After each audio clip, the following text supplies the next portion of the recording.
O feixe de luz da lanterna do detetive Grady cortou a chuva de novembro como uma lâmina, revelando Eve encolhida debaixo da ponte condenada da Fourth Street. As suas costelas pressionavam a camisa encharcada como uma gaiola, sem nada para protegê-la. Ela tinha 27 anos, mas parecia ter 40, e pesava apenas 45 quilos, incluindo a água da chuva que a tornava mais pesada. Os seus olhos verdes pálidos há muito perderam o brilho, e uma cicatriz desbotada percorria o seu antebraço esquerdo, lembrando-a da noite em que quase desistiu completamente. Eu disse-te ontem, sua ratazana nojenta. A voz de Grady transbordava desprezo enquanto ele chutava o seu abrigo de papelão, espalhando os seus poucos pertences na lama. Ainda estás aqui. Isso é vadiagem. Isso é vagabundagem. Isso é problema meu. Ivy levantou-se com dificuldade, tossindo violentamente. Os seus pulmões doentes ardiam a cada respiração. Vou-me embora. Sou apenas o teu lixo. Grady interrompeu-a, esmagando com a bota o saco de latas de alumínio que ela tinha passado uma semana a recolher. Sabes o que as pessoas fazem com o lixo? Deitam-no fora. O que Grady não sabia, o que não conseguia ver através da chuva que batia com força na ponte acima, era que, em exatamente 47 segundos, um Maybach preto blindado de $500.000 iria aquaplanar na autoestrada acima. O motorista era Vincent Castellano, um homem enorme, e o chefe da máfia mais temido da Costa Leste. Conhecido como o Diabo de Manhattan. Ele perderia o controle a 110 km/h, e a mulher sem abrigo que Grady estava a humilhar tomaria uma decisão que abalaria todo o submundo criminoso de Nova York. Porque a física diz que uma mulher de 45 quilos não consegue puxar 90 quilos de músculos inconscientes de um veículo submerso e a afundar em água gelada. Mas Ivy Sullivan tinha deixado de acreditar em regras há muito tempo. Se gostou desta história, clique no botão Gosto para me informar. Partilhe-a com pessoas que precisam de ser lembradas de que mesmo os indivíduos mais quebrados podem ser um milagre para outra pessoa. E inscreva-se para acompanhar a história de Ivy, porque ela está apenas a começar. Ela salvou um demônio de se afogar, sem saber que ele iria incendiar o mundo inteiro para salvá-la em troca.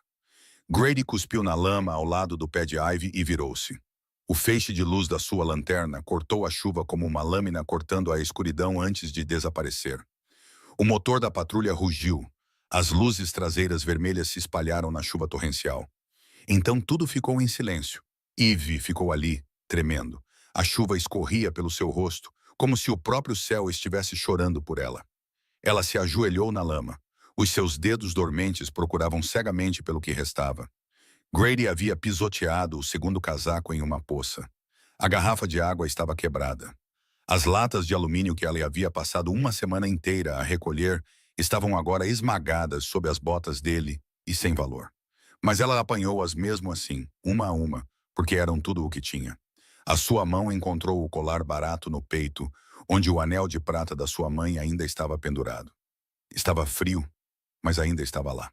Ela fechou os olhos por um momento e tentou lembrar-se da voz da sua mãe, mas a memória tinha se desvanecido como uma fotografia borrada pela chuva. A sua mãe tinha lhe dito que ela tinha de viver, mas viver assim não era diferente de morrer. Ivy estava prestes a levantar-se quando o som rasgou a noite. Não era trovão nem chuva, mas o grito agudo e desesperado de pneus a derrapar na autoestrada acima. Borracha a arranhar o asfalto molhado na luta desesperada de alguém a tentar recuperar a vida da morte. Então, metal bateu em metal. A barreira de proteção estilhaçou-se. Ivy olhou para cima a tempo de ver o Maybach preto rasgar a barreira como se fosse papel. O carro enorme ficou suspenso no ar por um tempo que pareceu uma eternidade. Ela viu tudo claramente. Cada detalhe ficou gravado na sua retina. O veículo blindado de luxo girou lentamente no ar. A chuva explodiu ao seu redor como cristais quebrados. Então a gravidade lembrou-se do seu dever. O Maybach mergulhou de frente no rio com o som de uma explosão. A água jorrou 15 metros no ar. Ondas quebraram na margem do rio onde Ivy estava. Ela viu o carro afundar. A parte da frente já tinha sido engolida pela água negra. Apenas a parte de trás ainda era visível, como a mão de uma pessoa a afogar-se a pedir ajuda num último apelo. Através da janela, ela podia ver uma figura grande com a cabeça imóvel inclinada sobre o volante. Acima na autoestrada, Havia buzinas, gritos e alguém a ligar para o 112. Mas lá embaixo, junto ao rio, era apenas Eve no carro a afundar-se. 60 segundos, talvez menos. Esse era todo o tempo que o homem dentro do carro tinha antes que o rio o levasse para sempre. A sua mente gritava para ela correr. Mas quem era ela para salvar alguém? Ela nem conseguia salvar a si mesma. Ela não passava de lixo. Grady estava certo, ela não era nada. Mas as suas pernas não lhe obedeciam. Elas a levaram em direção ao rio, um passo de cada vez, como se algo mais a estivesse movendo. Eve tirou o casaco exterior e atirou-o para a lama. Depois, tirou o segundo casaco, seguido dos sapatos rasgados. Ali parada, vestindo apenas uma camada fina de roupa, ela tremia na chuva fria enquanto olhava para a tinta preta da água que a esperava. Ela não sabia quem era o homem. Não sabia se ele era bom ou mau. Não sabia se ele merecia ser salvo. Tudo o que ela sabia era que alguém estava a morrer e ela era a única que podia ajudar. Quando foi a última vez que ela sentiu que era importante? Ela não se lembrava. Talvez hoje à noite ela se lembrasse. Por outro lado, talvez ela morresse com um estranho debaixo do rio gelado hoje à noite. De qualquer forma, pelo menos ela não morreria sentindo-se inútil. Eve respirou fundo. Os seus pulmões ardiam e assobiavam de dor. Então ela atirou-se para a água. A água bateu-lhe como um soco mortal. 4 degrees, essa era a temperatura do rio em novembro. Fria o suficiente para congelar o sangue nas suas veias. Era fria o suficiente para parar o coração se ela ficasse nela por muito tempo. O choque térmico expulsou todos os pensamentos da mente de Ivy. Os seus pulmões pararam. O seu corpo travou. Durante 3 segundos horríveis, ela esqueceu-se de como nadar. Ela afundou. A escuridão engoliu-a. A água inundou o seu nariz e boca. Ela pensou que era o fim. Era assim que ela iria morrer, não de fome ou doença, mas porque tinha sido tola o suficiente para saltar para um rio para salvar um estranho. Então, o seu instinto de sobrevivência entrou em ação. O instinto que ela pensava estar morto há muito tempo, de repente acendeu-se como um fogo numa tempestade. Os seus braços começaram a empurrar a água. Ela lembrou-se de verões distantes, quando a sua mãe ainda estava viva, quando ela tinha aprendido a nadar. Quando iam à piscina pública e a sua mãe lhe ensinava a flutuar. A minha filha é forte, dizia ela à sua mãe. Podes fazer tudo o que quiseres. Eve chutou com força, o seu corpo cortando a água negra como tinta em direção ao carro que se afundava. Cada abraçada era uma batalha. A corrente puxava a rio abaixo, tentando levá-la embora, como tinha levado tantos outros detritos. Mas ela não era um detrito. Pelo menos não naquela noite. Ela chutou violentamente, nadando contra a corrente. Os seus pulmões ardiam devido à falta de oxigênio e à sua doença crônica, que a estava a matar lentamente. 10 metros, 5 metros. O Maybach apareceu diante dela como um monstro negro sendo engolido pelo oceano. A parte da frente do carro já estava completamente submersa, com água a entrar por todas as fendas e a arrastá-lo para mais fundo a cada segundo que passava. Eve mergulhou, as suas mãos tateando a carroçaria do carro até encontrarem a janela do lado do condutor. Através do vidro, ela viu-o, o homem mais grande que ela já tinha visto. Os seus ombros eram largos como uma porta, o seu peito era como um barril e a sua cabeça estava encostada ao airbag acionado. O sangue escorria de um ferimento na testa dele e manchava a água ao seu redor de vermelho. Ele estava imóvel, talvez morto, talvez não. Ivy não teve tempo de verificar. Ela puxou a maçaneta da porta. Trancada? Claro que estava. O impacto tinha acionado o sistema de travamento automático, transformando o carro de luxo num caixão em movimento. Os pulmões de Ivy começaram a gritar por ar. Ela tinha 30 segundos, talvez menos, antes de ter que emergir. Caso contrário, afogaria com aquele homem. Olhando ao redor desesperadamente, com os olhos ardendo devido à água suja do rio, ela viu um pedaço quebrado de concreto do pilar da ponte, meio submerso no leito do rio. Eve agarrou, os dedos cravando-se na pedra e na lama. As unhas partiram-se e a pele rasgou-se, mas ela não se importou. Levantou o pesado bloco como se o mundo inteiro estivesse a pressionar os seus ombros e bateu na janela. O primeiro golpe não surtiu efeito. O segundo causou rachaduras em forma de teia de aranha. O terceiro estilhaçou o vidro, o seu corpo exausto gastando cada pingo de força que lhe restava. A água invadiu o carro como uma cachoeira, equalizando a pressão em um instante. Eve largou o pedaço de concreto e deslizou pela moldura quebrada, os cacos cortando seus braços e ombros. Mas ela não sentiu dor. Ela sentiu apenas uma coisa. Esse homem tinha que viver. Ela não sabia por que isso importava. Ela só sabia que importava. Eve agarrou o colarinho e o colete de couro caro dele e puxou. Ele pesava o dobro dela. Seu corpo era como pedra. Mas Eve já tinha arrastado sacos de lixo mais pesados por ruas movimentadas por algumas moedas. Ela tinha sobrevivido a coisas piores do que a morte. Ela não seria derrotada por um rio. Ela chutou e puxou-o para fora do carro e para longe das garras da morte. Então ela começou a nadar para cima. Cada metro parecia uma eternidade. Cada chute era uma oração. Os seus pulmões estavam prestes a explodir. A sua visão começou a ficar embaçada. Faíscas de luz dançavam diante dos seus olhos como vagalumes num cemitério. Então ela chegou à superfície. O ar inundou os seus pulmões como se a vida estivesse inundando os mortos. Ela engasgou e vomitou água do rio, mas nunca soltou o colarinho do homem. Exausta, ela nadou em direção à margem, com braçadas fracas. Quando os joelhos tocaram a lama, ela o arrastou para cima e o deitou de costas. Então ela desabou ao lado dele. O céu noturno girava acima dela. A chuva continuava a cair, fria e implacável. Eve ficou ali, ofegante, o corpo a tremer incontrolavelmente, pensando que talvez naquela noite morresse de frio em vez de se afogar. Mas pelo menos não morreria sozinha. E pelo menos o homem ao seu lado ainda respirava. Ela ouviu sirenes de resgate à distância e viu feixes de luz de lanternas varrendo a margem do rio. Eles estavam a chegar. Alguém estava a chegar.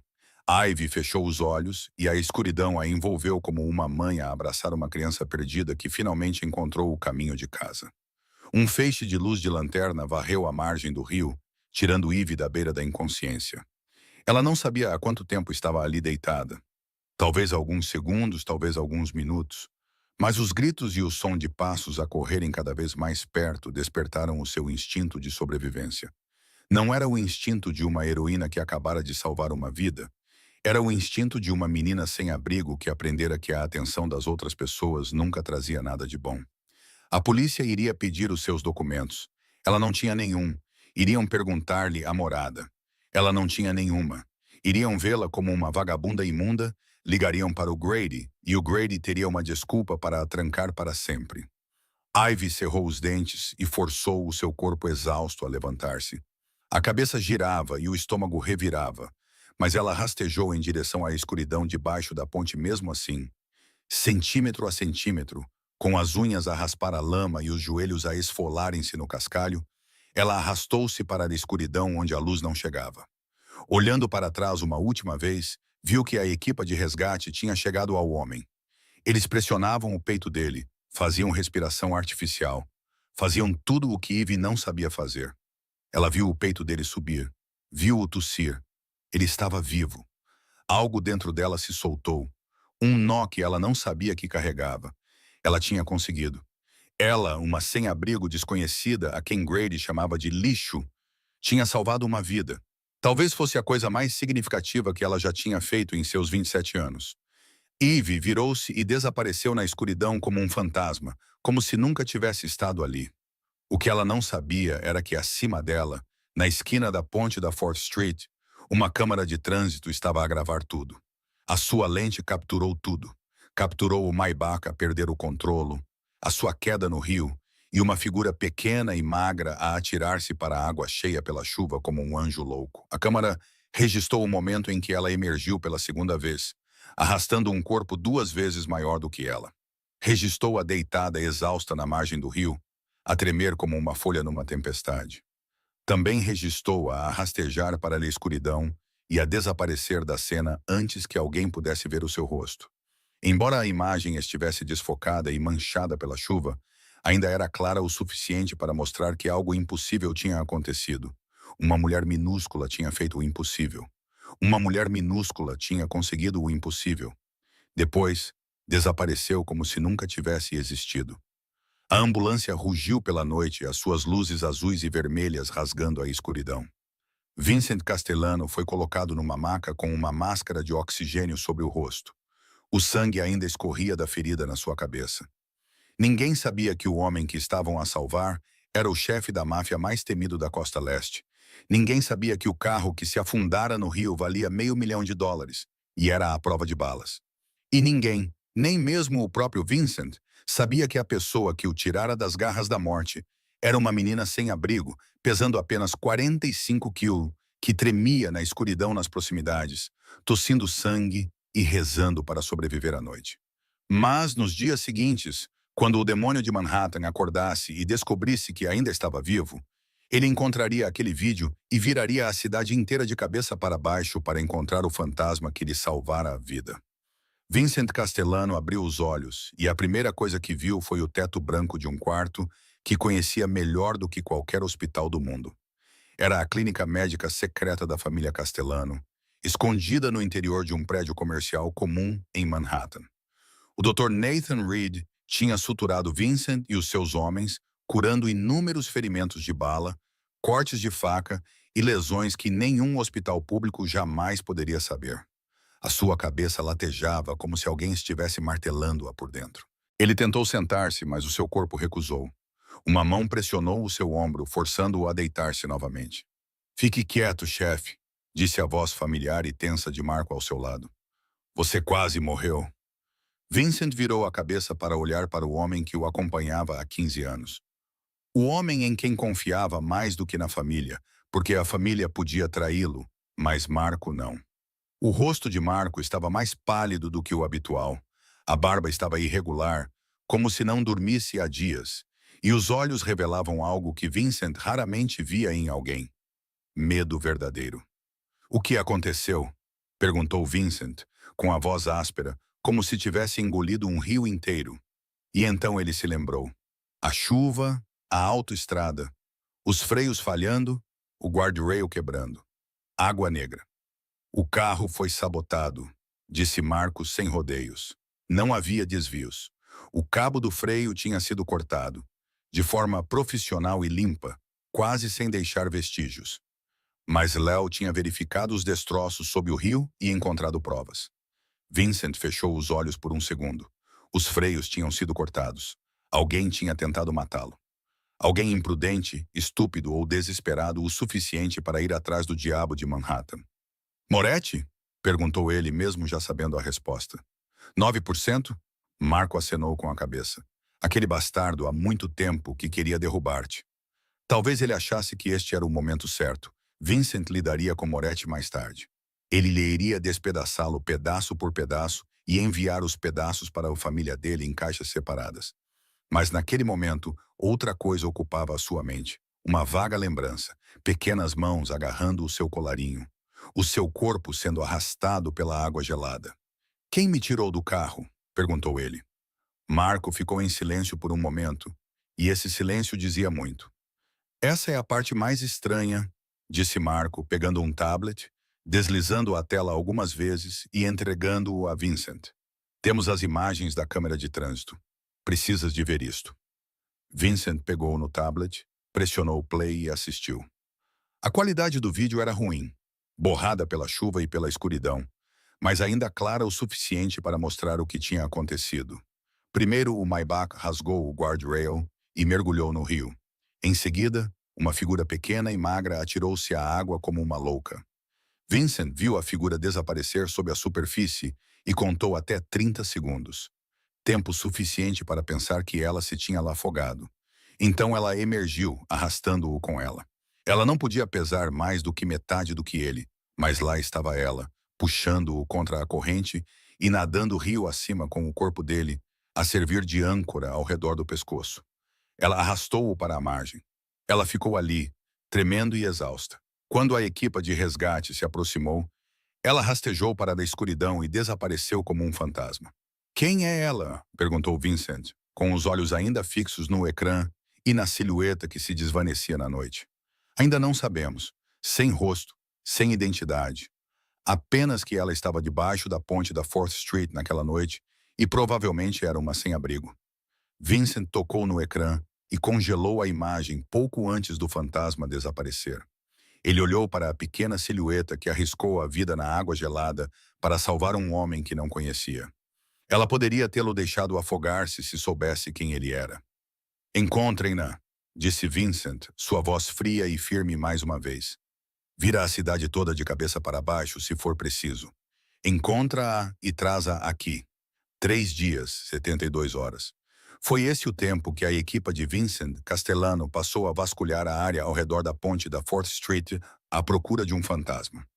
Eles questionaram outros sem-abrigo, pequenos traficantes de droga nas esquinas e as mulheres que trabalhavam nas ruas à noite à procura de clientes. Qualquer pessoa que pudesse ter visto uma mulher magra com cabelo castanho emaranhado.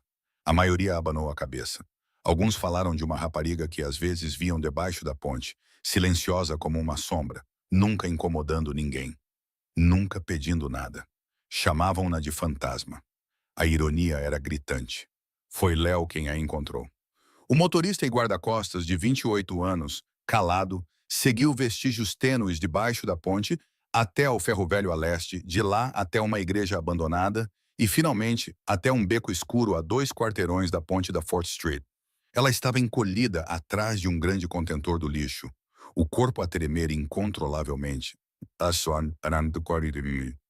apesar dos lábios azuis de frio. Léo quase passou por ela sem a notar. Ela era tão pequena que quase se dissolvia na escuridão. Apenas um monte de trapos entre o lixo. Então ela tossiu, uma tosse úmida e sangrenta que rasgava os pulmões. Léo parou. Ajoelhou-se ao lado dela, e o que viu fez até mesmo ele, um homem acostumado à morte, estremecer. Ela estava a arder, não em chamas, mas com uma febre tão alta que a sua pele irradiava calor, embora o seu corpo estivesse a tremer de frio. A sua respiração era irregular e úmida. A cada respiração, ela estava lentamente a perder a batalha. Os seus olhos estavam entreabertos, mas ela não via nada. Apenas 2 discos verdes pálidos a afundar-se na inconsciência. Pneumonia, Léo percebeu imediatamente. Ela tinha ficado na água fria por muito tempo naquela noite, e seu corpo exausto não tinha mais forças para lutar contra nada. Ela estava a morrer ali mesmo, naquele beco imundo, cercada por lixeiras e mau cheiro. O fantasma que tinha salvado o chefe da máfia mais poderoso da costa leste estava a morrer, e ninguém no mundo se importava. Léo pegou o telemóvel e ligou para Vincent. Após um toque, a voz fria e impaciente de Vincent atendeu. Você a encontrou? Encontrei. Léo olhou para o corpo pequeno e trêmulo aos seus pés. Ele ouviu a respiração fraca e ofegante dela, como água a escorrer por uma fenda. Mas há um problema, chefe. Ela está a morrer. Houve um silêncio longo e pesado do outro lado da linha. Então a voz de Vincent voltou e pela primeira vez Léo ouviu algo além de frieza nela. Traga-a aqui imediatamente. Ligue para o Dr. Reed e certifique-se de que tudo esteja pronto. Ela não pode morrer. Está a ouvir-me? Ela não pode morrer. Léo desligou, tirou o casaco e enrolou-o em torno do corpo magro de Eve. Ela era leve como uma criança quando ele a levantou. Ele se perguntou como aquele corpo poderia ter arrastado um homem de 90 quilos de um carro que estava a afundar. Ela não pode morrer, sussurrou, repetindo a ordem de Vincent como uma oração. Aguente firme, fantasma. O meu chefe deve-lhe a vida. Ivy acordou e não sabia onde estava. A primeira coisa que a assustou foi não saber onde estava, porque nos últimos 2 anos ela sempre soube exatamente onde estava. Debaixo da ponte da 4th Street, rodeada de betão e ferrugem, com o barulho do trânsito acima dela. Mas este lugar não era debaixo da ponte. Este lugar era macio e quente e cheirava a limpo, um cheiro que ela tinha esquecido há muito tempo. Ela estava deitada numa cama maior do que qualquer outra que já tivesse visto, com lençóis de cetim branco tão suaves como água e um edredão grosso que a fazia sentir como se estivesse a afundar numa nuvem. O quarto à sua volta era tão grande quanto o apartamento onde ela e a mãe moravam, com cortinas de veludo vermelho, lustres de cristal e pinturas nas paredes que ela não entendia, mas sabia que valiam mais do que a sua vida. Eve tentou sentar-se, mas o seu corpo recusou. Havia uma linha intravenosa na sua mão, e ela percebeu que havia um monitor cardíaco a emitir um sinal sonoro constante ao lado da cama. Onde estava ela? Quem a tinha trazido para ali? E por quê? A porta abriu-se e Ivy encontrou a resposta para pelo menos uma das suas perguntas. O homem que entrou era tão alto que teve de abaixar ligeiramente a cabeça para passar pela porta. Os seus ombros eram tão largos quanto a moldura de uma janela, e os seus músculos moviam-se sob uma camisa preta cara. O seu rosto era esculpido em mármore, com um queixo quadrado, um nariz reto e olhos cinza aço. Uma cicatriz tênue ia do canto do olho esquerdo até a maçã do rosto. Não o tornava feio, mas fazia com que parecesse perigoso. Era o homem que ela tinha tirado do carro que se afundava. Ela reconheceu-o instantaneamente, apesar de, na noite anterior, só o ter visto através da escuridão e da água barrenta e ter sentido o seu corpo robusto e o seu peso enquanto o arrastava pela corrente. Não podia ser outra pessoa. Ele estava vivo e diante dela, olhando para ela com olhos indecifráveis. Vincent ficou em silêncio por um longo momento. Ele ficou de pé com as mãos nos bolsos, observando-a como se ela fosse um quebra-cabeças insolúvel. Então, ele deu um passo à frente, puxou uma poltrona luxuosa para o lado da cama e sentou-se. Ele ainda mantinha a distância, mas estava perto o suficiente para que ela pudesse ver cada linha do seu rosto. "Foi você quem me salvou", disse ele com uma voz baixa e áspera. Era uma afirmação, não uma pergunta, e Ivy não respondeu. Ela não tinha forças para isso e não sabia o que dizer. "Por quê?", perguntou Vincent, inclinando-se para a frente e fixando os seus olhos cinzentos nos dela, como se quisesse extrair a resposta da sua alma. "Tu não sabias quem eu era. Tu não sabias o que eu fazia. Saltaste para águas geladas para salvar um estranho. Por quê?" Eve olhou diretamente nos olhos dele, não vendo razão para mentir. "Porque estavas a morrer e eu era a única que podia ajudar." Vincent piscou, como se essa resposta não estivesse em nenhum dos seus roteiros preparados. "Não sabias quem eu era?", perguntou novamente, parecendo duvidoso. "Eu deveria saber quem tu eras?", Eve perguntou de volta. Pela primeira vez, ela viu algo além de frieza no rosto dele. Surpresa. Surpresa de verdade. "Eu sou Vincent Castellano", disse ele, como se o seu nome explicasse tudo. Eve esperou que uma sensação familiar, medo ou reconhecimento, a atingisse, mas nada aconteceu. O nome não significava nada para ela. Ela tinha vivido debaixo de uma ponte por 2 anos, não lia jornais nem assistia ao noticiário, e não se importava com nada, exceto sobreviver a cada dia. "Não sei quem você é", repetiu ela com a garganta seca. "E isso importa." Vincent recostou-se e Ivy percebeu que ele agora a olhava de forma diferente, não olhando para ela com desdém, como Grady fazia, nem através dela como o resto do mundo fazia, mas olhando diretamente para ela como se ela fosse uma pessoa real que valia a pena ser vista. "Você não tem medo de mim?", disse ele. "Não é uma pergunta, mas uma observação surpresa." "Deixei de ter medo há muito tempo", respondeu Ivy. E ela não estava a mentir. Ela tinha passado por coisas piores do que qualquer coisa que um chefe da máfia pudesse fazer-lhe. Ela tinha chegado ao fundo do poço e aprendido que, quando não se tem mais nada a perder, não se tem mais nada a temer. Vincent olhou para ela por um longo tempo, seus olhos cinzentos profundos e indecifráveis. Então, ele fez algo que Eve não esperava. Ele sorriu. Não um sorriso largo ou caloroso, apenas uma ligeira curva nos cantos da boca. Mas isso mudou todo o seu rosto. "Pela primeira vez", disse ele suavemente, como se falasse mais para si mesmo do que para ela. "Pela primeira vez, alguém olhou nos meus olhos sem tremer." Eve não sabia o que isso significava.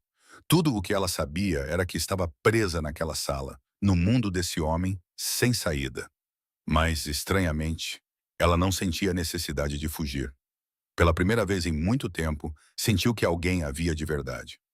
Vincent levantou-se, caminhou até a janela e olhou para fora, de costas para Eve, como se estivesse a ponderar algo importante. "No meu mundo", começou ele com voz baixa e sem pressa, "existem regras que ninguém pode quebrar. E uma dessas regras é sobre dívidas." Ele virou-se para ela, seus olhos cinzentos afiados, mas não mais ameaçadores. "Você salvou a minha vida. Essa é a maior dívida que uma pessoa pode ter, e eu, Vincent Castellano, não deixo dívidas por pagar." Eve queria dizer a ele que não precisava que ele lhe pagasse, e que só queria ir embora e voltar para a sua vida debaixo da ponte, por mais miserável que fosse. Mas antes que ela pudesse falar, a porta se abriu novamente e um homem mais velho entrou. Ele parecia ter cerca de 50 anos, tinha cabelos grisalhos e usava óculos com armação dourada. Carregava uma pasta de couro preta que o fazia parecer muito profissional. Este é o Dr. Nathan Reed, disse Vincent brevemente. Ele vai verificar o seu estado. O Dr. Reed acenou para Eve com um sorriso caloroso e começou o exame, verificando o pulso e a pressão arterial dela e auscultando os pulmões. A sua expressão ficou cada vez mais séria a cada passo. Quando ele pediu que ela tirasse a camisa, ela hesitou, mas depois obedeceu, sem forças para resistir. A sala ficou em silêncio quando o Dr. Reed o Dr. Reed viu as marcas no corpo dela. Cicatrizes antigas cruzavam as costas dela. Vestígios de espancamentos do padrasto, anos atrás. Queimaduras de cigarro no ombro. Presentes dos traficantes que a mantiveram em cativeiro. Havia também uma longa cicatriz no braço esquerdo, que ela mesma infligira durante a noite mais sombria da sua vida, quando quisera acabar com a própria existência. O Dr. Reed não perguntou nada. Simplesmente escreveu, com o rosto neutro, mas os olhos cheios de compaixão. Vincent ficou ali parado, e Ivy sentiu o seu olhar sobre as cicatrizes. Ela esperou por repulsa, pena ou desprezo. Mas quando olhou para ele, só viu o maxilar cerrado e as mãos cerradas em punhos, como se estivesse a conter a raiva. Desnutrição grave, relatou o Dr. Reed, depois de Ivy se vestir novamente. Anemia e uma infecção pulmonar em fase perigosa. Ela precisa de cuidados médicos durante pelo menos várias semanas e de uma dieta especial. Caso contrário, ele abanou a cabeça. Ela não sobreviverá a este inverno. Ela não sobreviverá a este inverno. Vincent acenou com a cabeça, como se já soubesse disso. Você ficará aqui, disse ele a Ivy, com uma voz que não deixava margem para discussão. Você receberá cuidados médicos, um lugar para ficar e comida. Em troca, não sairá daqui até que eu permita. Não preciso de caridade, disse Ivy, com a voz ainda carregada do que restava do seu orgulho. Isto não é caridade. Vincent aproximou-se e olhou diretamente nos olhos dela. Isto é eu a pagar uma dívida. Tu salvaste a minha vida. Agora estou a salvar a tua. Essa é a regra. Ivy queria recusar. Ela não confiava em ninguém, especialmente em homens poderosos. A experiência tinha lhe ensinado que eles sempre queriam algo e que o que queriam geralmente a magoava. Mas o seu corpo estava a morrer e ela sabia disso.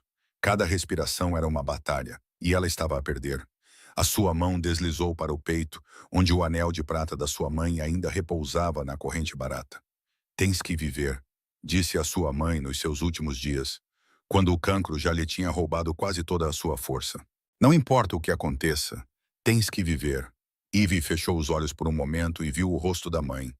Um rosto desvanecido pelo tempo, mas que nunca desaparecera. A mãe queria que ela vivesse. E talvez, apenas talvez, essa fosse a sua única chance. Tudo bem, disse ela, abrindo os olhos e olhando para Vincent. Eu vou ficar. Vincent acenou com a cabeça. Ivy achou ter visto um lampejo de alívio nos olhos frios e cinzentos dele. Mas talvez ela tenha imaginado isso. Ótimo, disse ele, saindo da sala e deixando Ivy sozinha com o Dr. Reed e as perguntas sem respostas sobre o seu futuro no mundo do diabo de Manhattan. Durante os seus primeiros dias na mansão Castellano, Ivy sentiu-se como um peixe fora d'água. Tudo à sua volta parecia errado de uma forma dolorosa. A cama era demasiado macia, larga e confortável para ela dormir. Estava habituada ao betão frio, ao barulho do trânsito e à necessidade constante de se manter alerta, mesmo nos seus sonhos. Por isso, na primeira noite, puxou o cobertor para o chão, deitando-se num canto do quarto, com as costas encostadas à parede e os joelhos encolhidos contra o peito. Só assim conseguia fechar os olhos. A comida era outro problema. Traziam-lhe refeições que ela nunca tinha visto antes. Carne de vaca de qualidade, legumes frescos, pão quente e todo o tipo de sobremesas doces. Mas Ivy não conseguia comer tudo. Comia metade e escondia o resto debaixo da almofada. Era um hábito dos anos em que nunca sabia de onde viria a sua próxima refeição.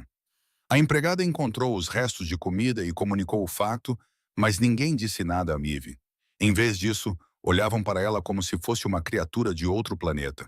Ela não pediu nada. Não pediu roupas novas, embora as que vestia tivessem sido lavadas, mas ainda estivessem velhas e rasgadas. Não pediu Wi-Fi, televisão ou qualquer outro luxo no quarto. Apenas se sentava à janela durante horas, olhando para o jardim em silêncio. No terceiro dia, a porta se abriu e uma mulher entrou. Sofia Castellano, com cerca de 33 anos, cabelos longos e negros brilhantes e olhos cinzentos como os de Vincent, mas mais penetrantes e frios. Ela vestia um elegante terno cinza e joias de diamantes brilhantes e olhava para Ivy como se ela fosse um inseto que tivesse entrado na casa. Ela se apresentou como irmã de Vincent, sem cordialidade. Ivy levantou-se. O seu instinto dizia-lhe para não ficar sentada quando alguém estava em pé à sua frente. Ela não disse nada e esperou. Sofia andou pela sala, os dedos deslizando sobre a superfície da mesa como se temesse que Ivy tivesse roubado alguma coisa. "O que quer do meu irmão?" perguntou Sofia sem rodeios. "Dinheiro? Status? Ou acha que pode subir para a cama dele e tornar-se a amante deste lugar?" Ivy pestanejou confusa. "Não quero nada", respondeu com a voz rouca por falta de uso. "Só quero ir embora", resmungou Sofia, claramente sem acreditar nela. "Todos querem alguma coisa, especialmente aqueles que fingem que não querem. Vou ficar de olho em ti e se fizeres alguma coisa para prejudicar o meu irmão, eu mesma vou enterrar-te onde ninguém jamais te encontrará." Sofia virou-se e saiu, os seus saltos batendo no chão de mármore como a contagem regressiva de uma bomba. Ivy observou-a, sem medo ou raiva. Ela já tinha conhecido muitas pessoas como Sofia antes. Pessoas com poder que o usavam para ameaçar os outros. Ela só se sentia cansada, cansada até os ossos. Noutra sala da mansão, Vincent estava sentado em frente aos monitores das câmaras de segurança, observando tudo a acontecer. Ele viu Ivy permanecer imóvel depois de Sofia sair. Ele viu-a voltar para o canto e olhar pela janela. Ele viu-a tocar no peito, onde o anel de prata estava debaixo das roupas, como se fosse a única coisa que a impedia de desaparecer. Marco estava ao lado dele, observando também. "Ela é estranha", disse Marco. "Ela não exige nada, não reclama e não tenta seduzir ninguém nem construir conexões. Ela apenas fica sentada ali, como se estivesse à espera de algo." "O que ela está à espera?" Vincent perguntou. Não a Marco, mas a si mesmo. Ele conhecera todos os tipos de pessoas na vida. Os gananciosos, os bajuladores e aqueles dispostos a fazer qualquer coisa para conseguir o que queriam. Mas ele nunca conhecera ninguém como Ivy. Alguém que realmente não queria nada. E era nisso que ele não conseguia parar de pensar. Naquela noite, um grito rompeu o silêncio da mansão Castellano. O guarda no corredor acordou assustado e pegou na sua arma, mas antes que pudesse reagir, Vincent já estava em ação. Ele não sabia por que estava ali, acordado e a andar pelo corredor perto do quarto dela. Mas quando ouviu aquele grito, os seus pés o levaram adiante sem pensar. Empurrou a porta de Ivy e viu uma cena que fez o seu coração congelado doer. Ela não estava na cama. Estava encolhida num canto, como um animal ferido, com as costas encostadas à parede e os braços enrolados sobre a cabeça. Estava a gritar. Não era um grito de raiva ou um pedido de ajuda. Era o grito de uma alma sendo dilacerada por dentro. Era o grito de alguém revivendo as memórias mais horríveis que a mente tenta enterrar. "Por favor, não!" Ela chorava com a voz rouca e desesperada. "Desculpe, eu vou me comportar. Por favor, não me bata mais." Vincent ficou ali, paralisado. Ele era um homem que matava sem pestanejar e torturava inimigos sem hesitação, mas não sabia o que fazer com uma mulher a ter um pesadelo. Nunca precisara de confortar ninguém antes. No seu mundo, a emoção era um sinal de fraqueza, e fraqueza significava morte. Mas quando viu Ivy encolhida em posição fetal, não conseguiu desviar o olhar. Aproximou-se lentamente, como se aproximasse de um veado assustado. Ajoelhou-se a alguns passos dela, mantendo a distância e sem tocá-la, sabendo que o toque às vezes podia piorar as coisas. Ele sabia disso por experiência própria, tendo estado na posição dela anos atrás, quando o seu pai ainda estava vivo e os seus pesadelos eram repletos da imagem do cinto de couro do homem. "Ivy", disse ele, chamando-a pelo nome em voz baixa e firme, tentando alcançá-la através da névoa de memórias que aprendia. "Ivy, você está aqui. Está segura?" Ela não respondeu. Os seus olhos estavam abertos, mas ela não via nada. Discos verdes pálidos, olhando para algum lugar distante que ele não conseguia alcançar. Ela continuava a tremer e a sussurrar. Por favor, ele não queria ouvir. "Não quero isto." Ela gemeu, lágrimas escorrendo pelas suas bochechas. Ela nem sequer sentia nada. "Por favor, deixa-me ir. Por favor, para." Algo explodiu no peito de Vincent. Raiva crua e violenta. Alguém tinha feito isso com ela. Alguém a tinha feito implorar durante o sono. Alguém tinha deixado cicatrizes mais profundas do que as da sua pele. Ele queria encontrar essa pessoa e destruí-la. Está segura, repetiu ele, com uma voz mais suave do que nunca. Ninguém pode tocar-te aqui. Não vou deixar ninguém magoar-te. 1 minuto se passou, depois outro. Lentamente, a respiração de Ivy acalmou. Os ombros dela pararam de tremer. Os olhos dela piscaram e focaram. Ela olhou para Vincent e, naquele momento, ele viu. Não fraqueza ou autopiedade, mas verdadeira fragilidade. O tipo que vem de uma alma que foi esmagada muitas vezes, mas ainda tenta se recompor. Ele reconheceu isso porque via todos os dias no espelho, nos seus próprios olhos. Desculpa, sussurrou Ivy. Não precisas de pedir desculpa, respondeu Vincent, surpreendido por perceber que estava a falar a sério. Todos nós temos fantasmas. Ivy olhou para ele e, pela primeira vez, ele viu algo além do vazio nos olhos dela. Compreensão. Ela compreendeu-o sem palavras. Compreendeu que ele também carregava cicatrizes invisíveis. Que por trás do demônio de Manhattan havia uma criança assustada, tal como ela. Também tens pesadelos? Perguntou ela suavemente. Vincent não respondeu, porque não precisava. O seu silêncio era resposta suficiente. Levantou-se, mas não saiu. Puxou uma cadeira para perto dela e sentou-se. Vai dormir, disse ele. A sua voz já não era fria, era apenas cansada, como alguém que lutara por muito tempo. Eu ficarei aqui, Ivy observou-o por um longo momento, como se estivesse a testar se ele falava a sério. Então ela fechou os olhos e, pela primeira vez desde que chegara, dormiu profundamente.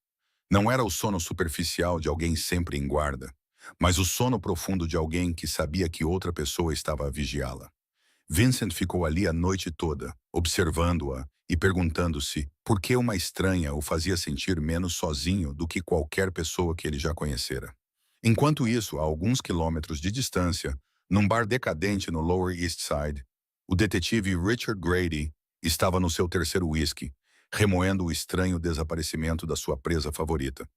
A menina sem abrigo debaixo da ponte da 4th Street tinha desaparecido. Grady voltara lá 2 vezes desde aquela noite chuvosa, ansioso por continuar o seu joguinho e ver se a rapariga era tola o suficiente para permanecer ali após a sua ameaça. Mas ela não estava mais lá. O seu abrigo de papelão ainda estava desmoronado na lama e os seus poucos pertences ainda estavam espalhados ao redor. Mas ela não estava em lugar nenhum. Grady não era o tipo de homem que deixava as coisas passarem. Ele interrogou os outros sem-abrigo e ameaçou alguns traficantes de droga. Finalmente, um viciado faminto vendeu-lhe informações em troca de dinheiro. A rapariga tinha sido levada pelo pessoal de Castellano alguns dias antes. Grady quase cuspiu o seu whisky quando ouviu aquele nome. Vincent Castellano, o diabo de Manhattan, o chefe da máfia mais temido da Costa Leste, um homem que nem mesmo a polícia ousava tocar. Por que alguém assim se importaria com uma rapariga sem abrigo suja? Usando as suas conexões corruptas na polícia, Grady investigou mais a fundo e, por fim, juntou as peças. Descobriu o acidente na ponte da 4th Street naquela noite, o Maybach caindo no rio e uma figura a assaltar para salvar o motorista. A menina sem abrigo tinha salvado a vida de Vincent Castellano. Grady riu, um riso amargo e ganancioso. O mundo era realmente irônico. Ele pegou no telemóvel e discou um número que tinha memorizado há muito tempo. Era Antônio Moretti, o inimigo jurado da família Castellano, que pagava na Grady por informações sobre a atividade policial. Moretti atendeu após 2 toques, com uma voz fria e cautelosa. O que é, Grady? Tenho boas notícias para si. Grady baixou a voz, lambendo os lábios como uma cobra a cheirar a presa. Vincent Castellano tem agora uma fraqueza. Uma mulher. Houve um momento de silêncio. Depois, Moretti riu. Um riso baixo e perigoso. Era o riso de um homem que esperou anos por esta oportunidade. O diabo agora tem uma fraqueza. Interessante. Conta-me tudo. Grady contou-lhe sobre a menina sem abrigo, como ela foi resgatada e agora está a ser mantida em segurança na mansão Castellano. Moretti ouviu. Quando Grady terminou, Moretti já tinha um plano. Se a rapariga é tão importante para Vincent, disse Moretti lentamente, então ela é a nossa forma de o destruir. Encontre uma maneira de se aproximar dela, aprenda-la sua rotina e quando chegar a hora, Vamos usá-la para atacar onde mais dói a Vincent. Grady riu em concordância, sem saber que acabara de assinar a sua própria sentença de morte. 2 semanas passaram como um sonho que Eve não ousava acreditar que fosse real. Sob os cuidados do Dr. Reed e com uma dieta especial, o seu corpo começou a curar-se de maneiras que ela não imaginava serem possíveis. A sua pele pálida lentamente ganhou um tom rosado suave. A tosse com sangue diminuiu e depois desapareceu.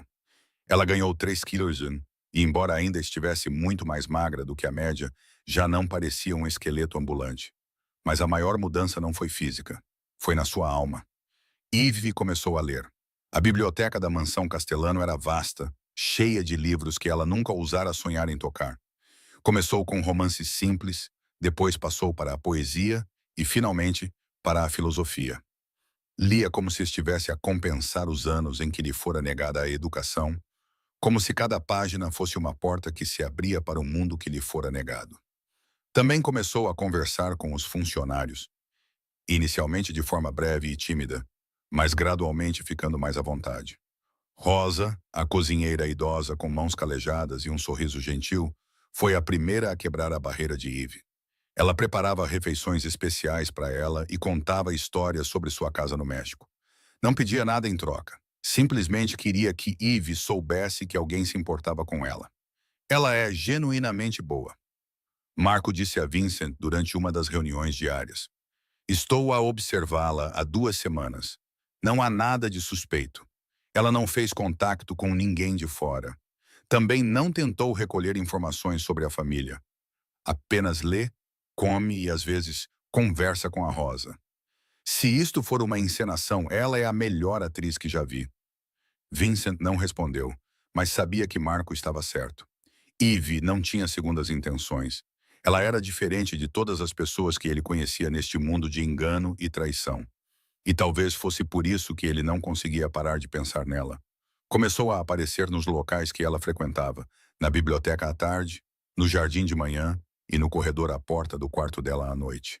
Dizia a si mesmo que era por uma questão de segurança, para proteger o seu investimento. Mas, no fundo, sabia que isso era mentira. Queria estar perto dela.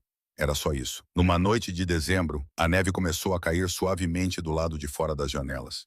Vincent encontrou Ivy sozinha na varanda da grande sala de estar. Ela vestia um casaco que Rosa tinha encontrado para ela. Os seus braços estavam cruzados em volta do corpo. Ela observava os flocos de neve como se fossem algo milagroso. Ele aproximou-se dela sem dizer nada. Ficaram em silêncio, os ombros quase se tocando, a respiração visível no ar frio. Eve não se virou para olhar para ele, mas também não se afastou. Obrigada, disse ela depois de um longo tempo, com uma voz leve como o vento. Vincent não perguntou por que ela estava a agradecer. Havia muito e pouco ao mesmo tempo. Ele apenas acenou com a cabeça, embora ela não pudesse ver. Então ela acrescentou, ainda mais suavemente. Obrigada por não perguntar. Vincent entendeu. Ela queria dizer obrigada por não questionar o seu passado, por não investigar as cicatrizes que ela tentava esconder e por não forçá-la a explicar como ela tinha se tornado assim. Ele simplesmente a deixou ser ela mesma. Às vezes, esse era o maior presente que uma pessoa podia dar a outra. Eles ficaram ali até que a neve cobrisse os seus ombros de branco. 2 figuras numa noite de inverno, silenciosas juntas, mas não sozinhas. Na manhã seguinte, o jardim da mansão Castellano estava coberto de neve, como um manto branco puro escondendo todas as manchas do mundo sob ele.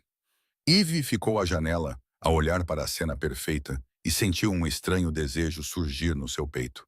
Ela queria sair. Queria tocar a neve e sentir o frio na pele. Queria lembrar-se de como era o mundo além dessas 4 paredes. O Dr. Reed permitiu que ela fizesse exercícios leves. Quando ela perguntou a Léo, o guarda-costas calado acenou com a cabeça em concordância. Eles iriam apenas caminhar pelo jardim.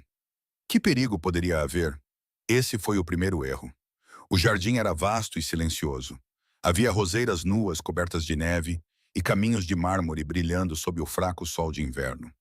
Eve caminhava lentamente, respirando o frio cortante. Pela primeira vez em muito tempo, ela sentiu-se quase em paz. Léo seguia alguns passos atrás, os olhos constantemente a varrer a área como se fosse um cão farejando perigo. Mas mesmo os melhores cães podem não perceber o inimigo. O primeiro tiro rompeu o silêncio sem aviso. Léo caiu antes que Eve pudesse se virar. O seu sangue espalhou-se vermelho pela neve branca como uma flor mortal.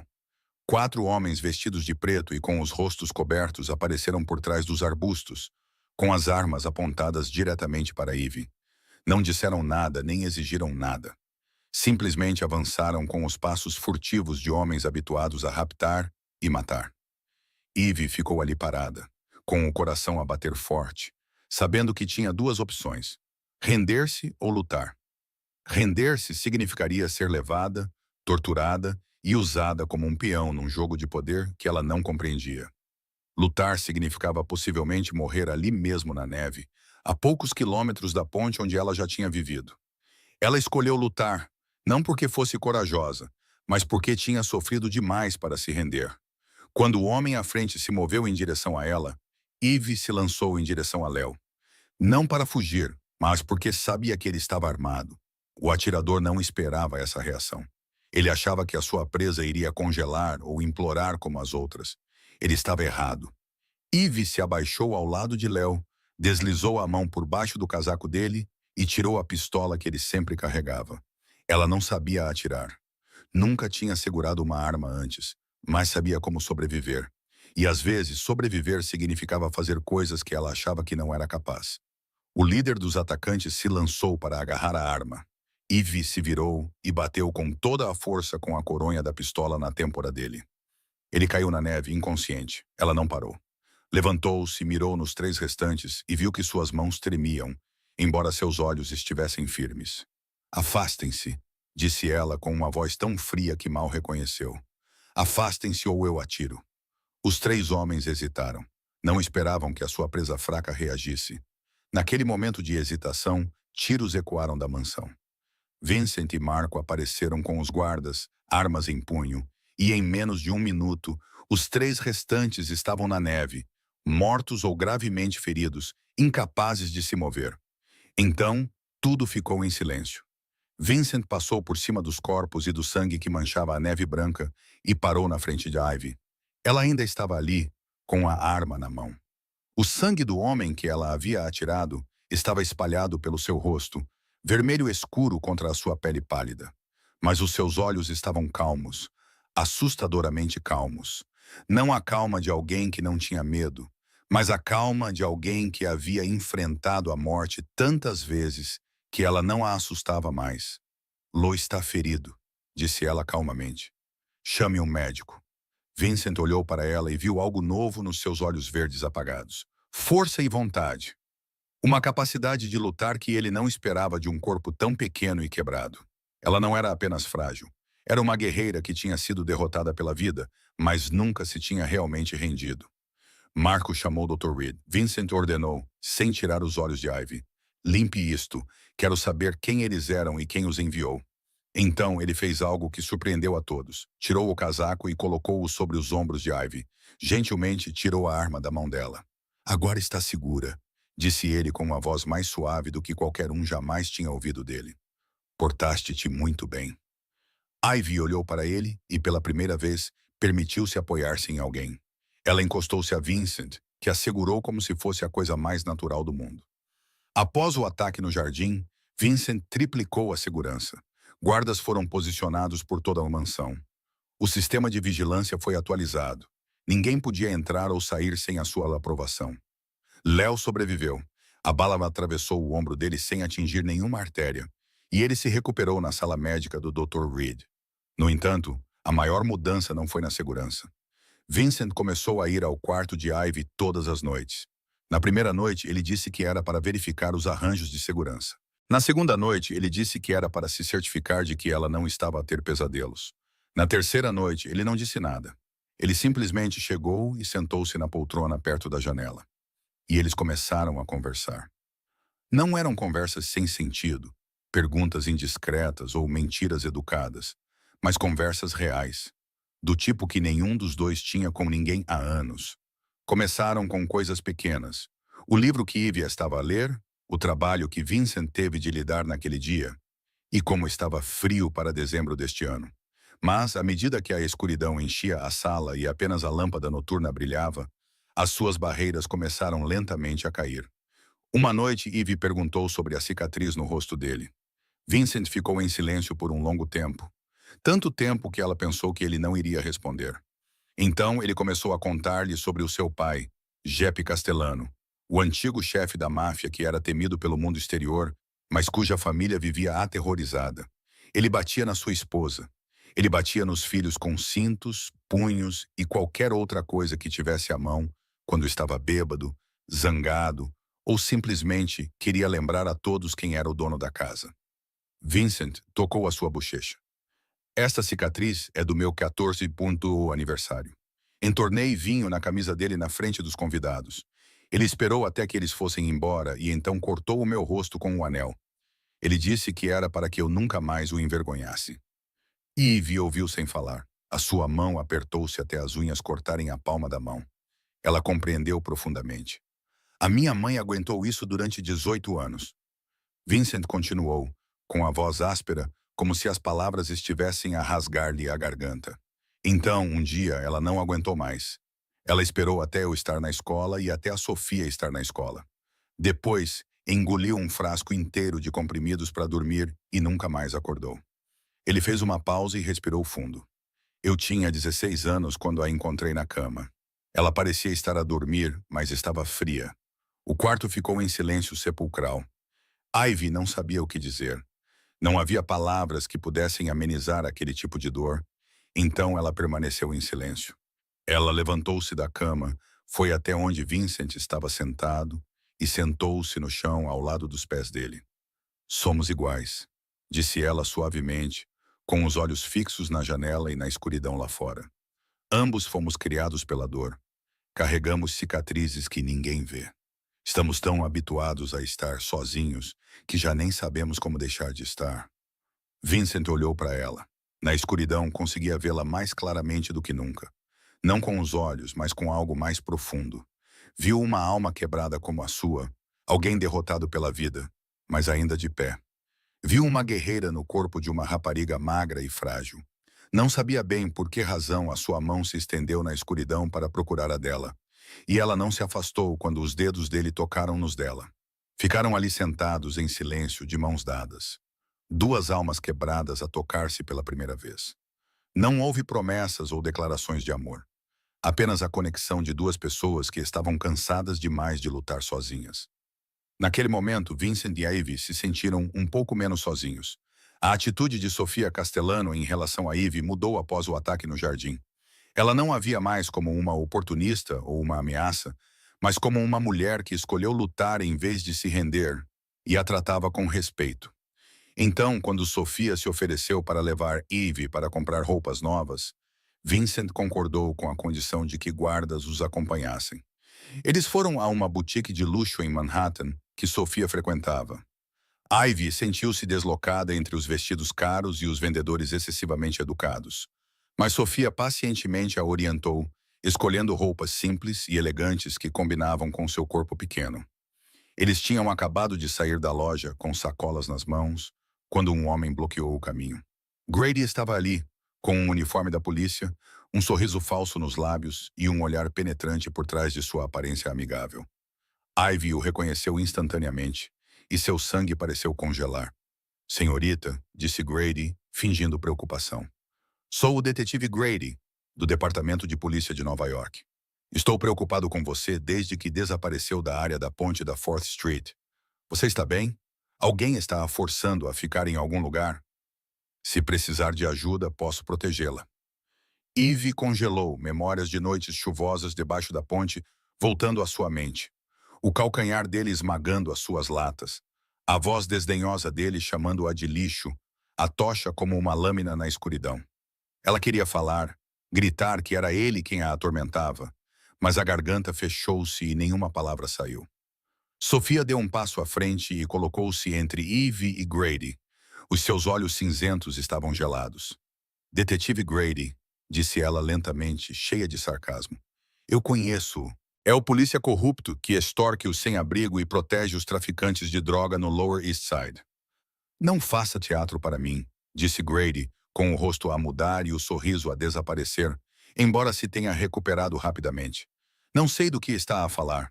Só quero ter a certeza de que esta rapariga não está a ser mantida aqui contra a sua vontade. A família Castellano não é conhecida por ser segura. Ela vai sair daqui comigo agora mesmo. Sofia bufou e pegou no telemóvel. Toque nela e eu ligo para o meu irmão. E você sabe o que Vincent Castellano faz com quem toca no que é dele. Grady olhou para Sofia, depois para os guardas que se aproximavam e soube que tinha perdido esta rodada. Ele recuou, mas antes de se virar, olhou para Ivy com raiva nos olhos. Bem, nos vemos novamente, sussurrou, de forma que só ela pudesse ouvir. E da próxima vez, ninguém estará lá para te proteger. Sofia puxou Ivy imediatamente e ligou para Vincent no caminho de volta. Quando chegaram à mansão, Vincent já estava à espera no hall. O seu rosto estava impassível como pedra, e os seus olhos cinzentos ardiam com uma fúria que raramente demonstrava. Não perguntou se Ivy estava bem. Apenas olhou para ela e viu o medo que ela tentava esconder. Isso foi o suficiente para ele ordenar a Marco que investigasse Grady imediatamente. Quero tudo sobre ele, disse Vincent, com a voz fria como aço. Quero saber tudo o que ele fez, todas as pessoas com quem ele está ligado, todos os crimes que ele encobriu, e quero saber se ele está ligado a Moretti. Marco acenou com a cabeça e desapareceu para cumprir a ordem. Mas a investigação não parou com Grady. Vincent também ordenou uma verificação dos antecedentes de Ivy, não porque duvidasse dela, mas porque queria saber quem a tinha magoado e vingar-se. O relatório chegou 2 dias depois. Quando Marco o colocou na secretária de Vincent, o seu rosto empalideceu como se tivesse acabado de ler a sua própria sentença de morte. Vincent leu que a mãe de Ivy tinha morrido de cancro quando Ivy tinha 16 anos e que o seu padrasto, Thomas Sullivan, tinha abusado dela dos 16 aos 18 anos, de formas que o relatório não detalhava. Ele leu sobre ela ter fugido e vivido nas ruas, e sobre a rede de tráfico que a raptou aos 22 anos e a manteve por 8 meses no inferno antes de ela escapar. Ele também leu sobre o bebê que ela carregava após ter sido violada, que ela perdeu no 5º mês de gravidez, porque seu corpo estava muito debilitado para sustentá-lo. Vincent terminou o relatório e ficou imóvel por um longo tempo. As suas mãos estavam tão apertadas que as unhas cortaram as palmas das mãos e sangraram sem que ele percebesse. Então, levantou-se, foi até a janela e ficou olhando para a escuridão. Encontre o padrasto dela, disse ele, com uma voz que não era mais a de um chefe da máfia, mas a de um demônio libertado das correntes. E encontre os traficantes que a mantiveram presa. Não me importa onde eles estão ou o que estão a fazer. Encontre-os e traga-me as informações deles. Na véspera de Natal, a mansão Castellano estava iluminada com luzes e o aroma de pinheiro. Sofia organizou uma pequena reunião apenas com os familiares mais próximos. Marco, Leo, que se recuperou, Dr. Reed, Rosa e alguns guardas leais estavam presentes. Nenhum convidado externo. Não haveria demonstração de poder. Apenas a família, como os Castellanos a definiam. Ivy estava timidamente num canto da sala de estar, com o vestido azul escuro que Sofia tinha escolhido para ela. Ela nunca tinha participado numa festa como esta antes. Durante o tempo que passou debaixo da ponte, o Natal tinha sido apenas mais uma noite fria, com luzes distantes de casas às quais ela não pertencia. Mas esta noite, pela primeira vez em muitos anos, ela sentiu-se parte de algo. A noite era quente e agradável, repleta do riso de Marco enquanto contava histórias. Havia as repreensões afetuosas de Rosa, que incentivava todos a comer mais, e o raro sorriso de Léo, que agradecia novamente a Ivy por ter salvado a sua vida no jardim. Vincent sentava-se à cabeceira da mesa, observando todos e procurando constantemente por Ivy pela sala. Quando a noite terminou e os presentes foram trocados, Vincent levantou-se e caminhou até ela. A sala ficou em silêncio e todos os olhos se voltaram para eles, mas Vincent não se importou. Ele apenas olhou para ela com os olhos cinzentos, segurando algo que ela não ousava nomear. "Tenho uma coisa para ti", disse ele, tirando uma pequena caixa de veludo preto do bolso. O coração de Ivy acelerou quando ela abriu com os dedos trêmulos, e sua respiração parou ao ver o que havia dentro. Uma corrente de ouro branco, delicada e elegante, com um fecho perfeitamente trabalhado para segurar um anel. O anel da sua mãe. "A corrente antiga está prestes a partir", disse Vincent casualmente, embora as suas orelhas estivessem ligeiramente vermelhas à luz. Achei que precisarias de uma nova para mantê-lo seguro. Eve olhou para o colar, depois para Vincent, e algo dentro dela finalmente cedeu. Não era uma dor como antes, mas como uma barragem a arrebentar. Por fim, ela rendeu-se à água. Lágrimas escorreram pelas suas bochechas antes que ela pudesse impedi-las. Estas eram as primeiras lágrimas não de sofrimento, mas de ser vista. Nunca ninguém lhe tinha dado nada antes. Nunca ninguém tinha reparado nas pequenas coisas que eram importantes para ela. Ninguém nunca se importou o suficiente para perceber que a corrente barata que guardava a única memória da sua mãe estava a se desgastar. Mas Vincent tinha percebido. Vincent se importava. Ela não sabia o que estava a fazer até que já estava feito. Ela deu um passo à frente, ficou na ponta dos pés e o beijou. Os seus lábios tocaram os dele suavemente e de forma instável. Era o beijo de alguém que tinha esquecido como confiar e estava a tentar aprender novamente. Vincent congelou por um momento, como se não conseguisse acreditar. Então ele a puxou para mais perto com a mão na cintura dela e a beijou de volta, não suavemente desta vez, mas com fome e urgência, como se ela fosse ar e ele estivesse se afogando, como se tivesse esperado por este momento toda a sua vida sem saber. A sala desapareceu. Os murmúrios de Marcos e Sofia se dissiparam. O mundo se reduziu a duas pessoas abraçadas sob as luzes de Natal. Duas almas quebradas finalmente se encontrando. Quando se separaram, Ivy ainda tremia nos seus braços. Vincent olhou para ela com olhos completamente diferentes. Não mais frios ou distantes, mas cheios de uma gentileza que era exclusivamente dela. A partir daquela noite, tudo entre eles mudou. Uma semana após o Natal, a tempestade de fogo chegou sem aviso. Antônio Moretti esperou o tempo suficiente, reuniu informações suficientes e preparou-se cuidadosamente para lançar o ataque mais letal contra o Império Castelano. Tudo começou às 3 da manhã, quando uma bomba explodiu no armazém principal de Vincent, no Brooklyn, que guardava milhões de dólares em mercadorias e servia como centro nervoso das suas operações. As chamas surgiram como uma fera voraz, devorando tudo ao seu alcance. 15 minutos depois, uma segunda bomba detonou na boate de Vincent em Manhattan.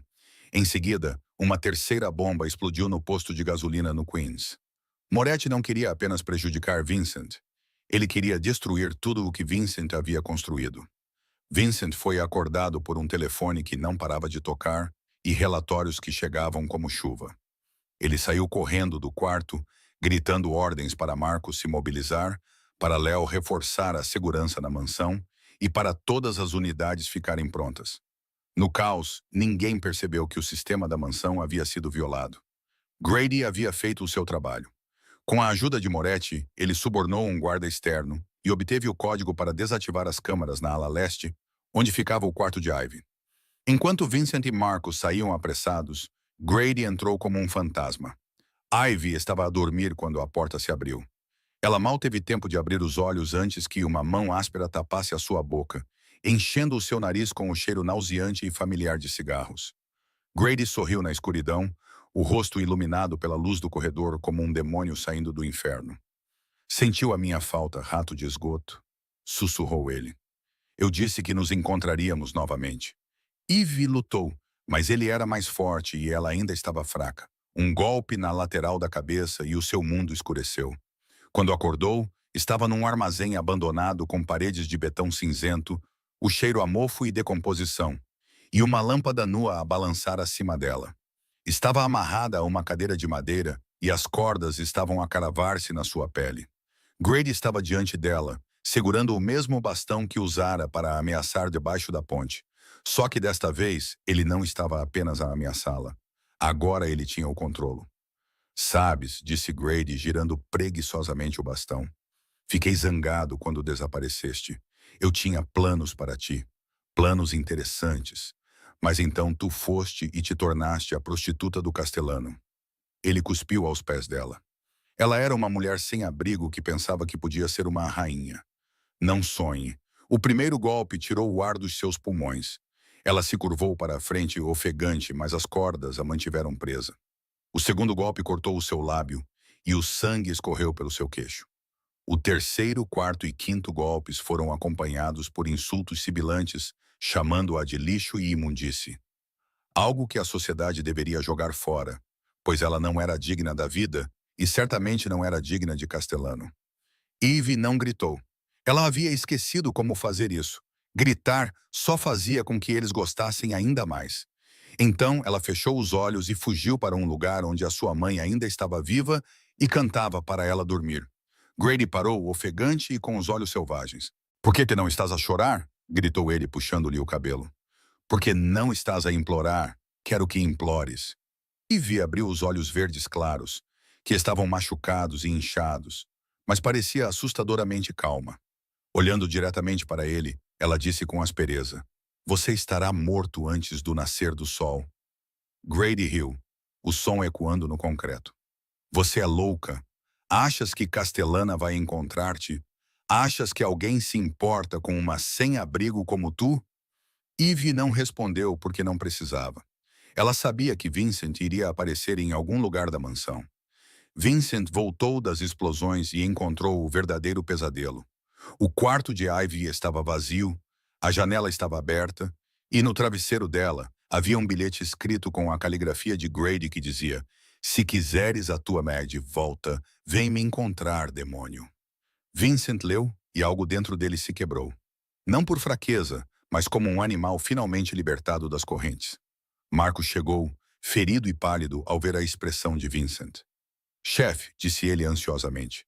Vincent apenas olhou para ele com olhos que se tornaram abismos sem fundo e disse 3 palavras: "Encontre-a agora." Ele levantou Eve nos braços com delicadeza, como se ela fosse feita de vidro e pudesse se quebrar a qualquer momento. Ela estava mais magra do que ele se lembrava e menor nos seus braços. Quando sentiu o peso dela e a respiração fraca contra o seu peito, algo dentro dele finalmente se quebrou. Algo dentro dele finalmente se partiu. O demônio de Manhattan. O homem que tinha matado dezenas de pessoas naquela noite sem pestanejar. O homem que tinha torturado e ameaçado sem hesitação. Ficou parado no armazém ensopado de sangue e chorou. Lágrimas corriam pelo seu rosto, quentes e incontroláveis, caindo nos cabelos emaranhados de Eve como chuva. Era a primeira vez que ele chorava desde que encontrou a sua mãe naquela cama. 20 anos atrás. 20 anos a reprimir as suas lágrimas, transformando-se em pedra e recusando-se a deixar que alguém o magoasse. E agora uma rapariga magra e sem abrigo, de olhos verdes, tinha destruído todas as barreiras que ele tinha construído e lembrado-lhe que ainda era humano. "Desculpa", sussurrou ele nos cabelos dela, com a voz a falhar. "Não te protegi. Deixei que te levassem." Eve levantou a mão ferida e trêmula e pressionou-a suavemente nos lábios dele, impedindo-o de continuar. "Tu vieste", disse ela com voz rouca, mas calorosa. "Isso é tudo o que importa. Mas tu estás ferida", disse ele olhando para o rosto machucado, o lábio cortado e os olhos inchados dela, com a raiva a reacender-se. "Ele feriu-te. Ele ainda está vivo." Ivy interrompeu. Ela sorriu, um sorriso pequeno, mas genuíno, que lhe apertou o coração. Já sobrevivi a coisas piores do que isto. Desta vez, porém, não estava sozinha. Desta vez, tinha-te a ti. Leva-me para casa. Vincent acenou com a cabeça, incapaz de falar, e carregou-a para fora do armazém infernal, passando por corpos e sangue, até onde Marco esperava com o carro. Ele não a soltou durante toda a viagem de volta. Ela descansou contra o peito dele e, embora o corpo doesse, sentia-se mais segura do que nunca. O Dr. Reed estava à espera na mansão com todo o equipamento necessário. Ele empalideceu ao ver o estado de Eve, mas rapidamente recuperou a compostura profissional e começou a trabalhar, a suturar feridas, a enfaixar contusões e a verificar se havia ossos partidos. Felizmente, Grady não tinha causado nenhum dano permanente. Só o tempo curaria a dor. "Ela precisa de descanso", disse o Dr. Reed a Vincent depois. "Pelo menos algumas semanas. Ela deve evitar estresse e esforço físico, e precisa de alguém com ela depois do que aconteceu. Ela pode ter pesadelos. Ela pode entrar em pânico." Vincent acenou com a cabeça. "Eu estarei aqui", disse ele, e falava a sério. Nos dias que se seguiram, ele nunca saiu do quarto dela. Dormia na poltrona ao lado da cama dela e acordava sempre que ela se mexia. Segurava a mão dela sempre que ela tinha pesadelos. Alimentava-a quando ela estava fraca demais para segurar uma colher. Ele lia para ela quando ela não conseguia dormir. Ele fez tudo o que o chefe da máfia mais temido da Costa Leste não deveria fazer, e ele não se importava com quem o julgava. Marco comandava as operações externas. Sofia administrava as finanças. O Império Castelano havia sido abalado pelo ataque de Moretti, mas Vincent não se importava, porque pela primeira vez na vida ele havia encontrado algo mais importante do que o poder. Ele tinha-a e nunca mais a perderia. Nas semanas que se seguiram, a justiça foi feita da única maneira que Vincent Castellano sabia. Grady foi preso no hospital, onde estava a ser tratado por ferimentos de bala em ambos os joelhos. Provas de corrupção, sequestro, agressão e ligações ao crime organizado foram enviadas simultaneamente ao FBI e à imprensa, garantindo que o caso não fosse enterrado. Grady perdeu o seu distintivo, a sua pensão, a sua liberdade e até a sua capacidade de andar normalmente pelo resto da vida. Na prisão, rumores sobre o seu abuso de mulheres sem abrigo espalharam-se como fogo, e Grady rapidamente aprendeu que havia lugares piores do que a morte. Moretti não se saiu melhor. O seu ataque ao Império Castelano expô-lo e Vincent retaliou com 10 vezes mais força. Em um mês, todos os negócios de Moretti foram fechados ou tomados. Seus leais foram comprados ou eliminados. E o próprio Moretti foi encontrado num motel decadente com uma bala na cabeça depois de tentar fugir para o México. A polícia considerou o caso um suicídio, embora ninguém realmente acreditasse nisso. No entanto, Vincent não parou com aqueles que tinham magoado Ivy diretamente. Ele foi atrás dos fantasmas do passado dela. Thomas Sullivan, padrasto de Ivy, vivia uma vida tranquila no Arizona com a sua nova esposa e 2 enteados. Ele pensava que tinha escapado. Pensava que o passado estava enterrado com a menina que ele havia abusado. Ele estava enganado. Vincent não o matou. Fez algo pior. Contratou investigadores privados para reunir provas. Eles localizaram outras vítimas que Sullivan havia deixado para trás ao longo dos anos e enviaram todas as provas para a polícia local e para a mídia. O escândalo explodiu como uma bomba. Sullivan foi preso na frente da sua família, exposto na televisão nacional como um abusador de crianças e predador violento, e tornou-se alvo do repúdio e da condenação pública. Os traficantes de anos atrás também não escaparam. Vincent usou a sua rede para caçá-los, e quando os encontrou, enviou as informações para a Interpol e o FBI. A rede de tráfico foi desmantelada. Dezenas de vítimas foram resgatadas, e as pessoas que mantiveram Ivy em cativeiro por 8 meses finalmente enfrentaram a justiça. Ivy sabia o que Vincent tinha feito. Ele não escondeu nada dela porque não queria que houvesse segredos entre eles. Ela sentou-se em silêncio, olhando pela janela e escondendo seus sentimentos, enquanto ele contava o que tinha acontecido. Quando ele perguntou como ela se sentia, ela permaneceu em silêncio por um longo tempo antes de responder. Não os perdoo, disse ela com calma, mas com firmeza. Nunca os perdoarei. O que fizeram a mim e aos outros não merece perdão. Então ela olhou para ele e havia algo novo nos seus olhos verdes. Não era vazio ou dor, mas paz. Mas eu deixei para trás. Não vou mais deixá-los viver na minha mente. Eles já tiraram o suficiente de mim. Não vou dar-lhes mais nada. A partir daquele dia, Ivy começou a mudar de uma forma que ninguém esperava. Ela perguntou a Vincent se poderia estudar para obter o GED. Ela nunca teve a oportunidade de terminar a escola. Ela estudou muito, passando horas na biblioteca com livros. Quando Sofia perguntou o que ela queria fazer depois, a resposta de Ivy surpreendeu as duas. Quero estudar psicologia, disse Ivy, com os olhos brilhantes de determinação. Quero ajudar pessoas como eu, pessoas que foram magoadas, abusadas e esquecidas pela sociedade. Quero que elas saibam que não estão sozinhas, que podem sobreviver e que sempre há esperança. Não importa o quão sombrias as coisas fiquem. Vincent olhou para ela e não viu o fantasma que tirara do rio gelado, mas uma mulher forte e luminosa, brilhando por dentro. Ela transformara a sua dor em propósito, e ele a amou mais do que nunca naquele momento. 6 meses depois daquela noite terrível, numa tarde quente de primavera, Vincent levou Ivy à ponte da 4th Street. Ela não sabia por que ele queria vir ali, mas confiava nele e deixou-o conduzi-la. Ficaram na ponte e olharam para o rio abaixo. O mesmo rio que testemunhara o momento que mudara as suas vidas 6 meses antes. A água brilhava à luz do sol da primavera, parecendo suave e pacífica. Nada parecido com a corrente negra e violenta daquela noite chuvosa de novembro. É difícil acreditar que é o mesmo rio, disse Eve suavemente, com a mão apoiada na grade. Naquela noite, ele queria me matar. Agora parece que nunca poderia machucar ninguém. Vincent ficou ao lado dela, olhando para a superfície. Ele se lembrou do afogamento, da escuridão e do frio. Lembrava-se da pequena mão que agarrou o seu colarinho e o puxou em direção à luz. Ele tinha morrido naquela noite. O demônio de Manhattan, que não tinha nada além de poder e solidão, afundou-se no fundo e nunca mais voltou. O homem que foi puxado para fora era outra pessoa. Alguém que podia amar, temer a perda, chorar e ter esperança. Tu salvaste-me, disse ele, virando-se para ela. Não apenas naquela noite no rio, mas todos os dias depois disso. Salvaste-me da solidão, da escuridão, de mim mesmo.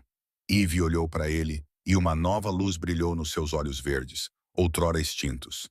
Ela tinha mudado em 6 meses. A sua pele estava mais saudável, o seu corpo mais forte e, mais importante, a sua alma tinha começado a sarar. Ela ainda tinha pesadelos às vezes e ainda se assustava com sons altos. Mas ela não era mais um fantasma debaixo de uma ponte. Ela era uma mulher a aprender a viver novamente. Naquela noite, disse ela lentamente, olhando para o rio. Pensei que iria morrer. Saltei porque não tinha mais nada a perder. Salvei-te porque era a única coisa que podia fazer para dar sentido à minha vida. Não tinha medo de morrer. Até queria morrer um pouco. Ela voltou-se para ele e o seu sorriso era mais bonito do que qualquer flor que desabrochasse naquela primavera. Mas agora quero viver. Pela primeira vez em muitos anos, quero realmente viver. Porque tenho-te a ti e tenho uma família. Tenho uma razão para acordar todas as manhãs. Vincent sentiu o coração acelerar. Ele, que enfrentara a morte centenas de vezes sem medo, sentiu as mãos tremerem ao tirar uma pequena caixa de veludo preto do bolso. Ivy olhou para a caixa, depois para ele, com os olhos arregalados. Vincent ajoelhou-se ali mesmo na ponte onde tudo tinha começado e abriu a caixa. Dentro havia um anel de diamantes. Não era grande nem ostentoso, mas era perfeito, tal como Eve sempre fora para ele. Não sei como pedir-te em casamento, disse ele com a voz mais áspera do que o habitual. Nunca amei ninguém antes de ti. Nunca pensei que pudesse amar alguém, mas tu saltaste para aquele rio gelado para salvar um estranho. E desde então tens salvado a minha alma todos os dias. Quero passar o resto da minha vida a pagar essa dívida. Eve Sullivan, queres ser minha esposa? Lágrimas corriam pelo rosto de Eve, mas ela sorria, o sorriso mais radiante que ele já tinha visto. Incapaz de falar com a garganta apertada, ela acenou com a cabeça. Vincent levantou-se, colocou o anel no dedo dela e abraçou-a como se nunca mais fosse soltá-la. O casamento aconteceu um mês depois, pequeno e íntimo, com apenas as pessoas mais próximas presentes. Sofia era a dama de honra, com um vestido azul claro, sorrindo ao lado da mulher que antes duvidava, mas agora amava como uma irmã. Marco era o padrinho. Os seus olhos ficaram vermelhos durante toda a cerimônia, apesar das suas tentativas de escondê-lo. O Dr. Reed estava na primeira fila. Rosa chorava no fundo, enquanto Léo, ainda mancando devido à sua velha ferida, mantinha-se ereto e orgulhoso, como se estivesse a testemunhar um milagre. Eve usava um vestido branco simples, não do tipo que se vê nas revistas, mas do tipo que combinava com ela. No peito, o anel de prata da sua mãe ainda repousava na corrente de ouro branco que Vincent lhe dera no Natal. Não tenho nada para lhe dar além de mim mesma, disse ela em seus votos. Uma rapariga debaixo de uma ponte com muitas cicatrizes e muitos fantasmas. Mas você me mostrou que isso é suficiente, que eu sou suficiente. Eu vou amá-lo todos os dias, de agora até para sempre. Vincent segurou as mãos dela e proferiu seus votos. Você saltou num rio gelado para salvar uma estranha. Não sabias quem eu era nem o que fazia, mas mesmo assim salvaste-me. Foi então que soube que eras a melhor pessoa que já conhecera. Passarei a minha vida a tentar ser digno de ti. Beijaram-se e a sala aplaudiu. Eve pensou na mãe e no anel no peito, sussurrando silenciosamente. Encontrei a minha família. Mãe. Um ano após o casamento, Ivy Castellano estava sentada numa sala de aula da universidade, tomando notas cuidadosamente durante uma aula de psicologia do trauma. Ela era a aluna mais velha da turma, mas também a mais diligente. Cada página que lia e cada aula que assistia a aproximavam do seu sonho de ajudar pessoas que tinham sofrido como ela. Paralelamente aos estudos, Ivy e Vincent fundaram a Fundação Ponte da Esperança, batizada em homenagem à ponte da Fourth Street, onde a sua história tinha começado. A fundação fornecia alojamento temporário, alimentação, cuidados médicos e, mais importante, formação profissional para pessoas sem abrigo que queriam mudar as suas vidas. No seu primeiro ano, ajudaram mais de 200 pessoas a reerguerem-se. Uma noite, enquanto Ivy lia no seu quarto, recebeu uma mensagem no telemóvel de um número desconhecido. "Não me conhece", dizia a mensagem, "mas eu vivia debaixo da ponte da Fifth Street.